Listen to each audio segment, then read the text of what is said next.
করে নির্বাচন কমিশন যে নির্দেশনামাগুলো দিচ্ছেন সেগুলো আমাদের পক্ষে যথেষ্ট অমানবিক। আমরা শারীরিক এবং মানসিকভাবে প্রচন্ড বিধ্বস্ত। প্রতিনিয়ত ওনাদের নির্দেশ পরিবর্তন হচ্ছে।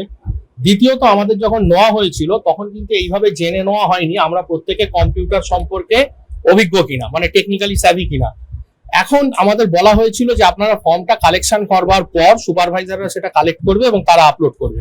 এখন বলা হচ্ছে আপনারাই ফর্মটা আপলোড করবেন। আমাদের অনেকেই কিন্তু টেকনিক্যালি স্যাভি নয়, এই ব্যাপারটার সঙ্গে তারা অবহিত নয়, পরিচিতও নয়। তাছাড়াও রয়েছে 4-5 ঘন্টা ফর্ম ডিস্ট্রিবিউশন এবং কালেকশন করবার পর একটা মানুষ এই ফর্মটাকে আপলোড করতে কতটা সময় লাগে। প্রত্যেকটা ফর্ম তার চেক করে, তার ডাটা চেক করে, সেই ফর্মের ছবি তুলে, সেখানে নির্বাচক যে ভোটার তার ছবি তুলে, এইগুলো তোলা যথেষ্ট টাইম কনজিউমিং এবং প্রত্যেকে এই কাজটার সঙ্গে অবহিতও নয়, অভিজ্ঞও নয়। আনুষ্ঠানিকভাবে বলছে এবং বলছে 5টার মধ্যে 100% ডিসিশন সম্ভব। আজকে 5টার মধ্যে এটা টোটালি ইম্পসিবল। আমরা কেউ পারবো না।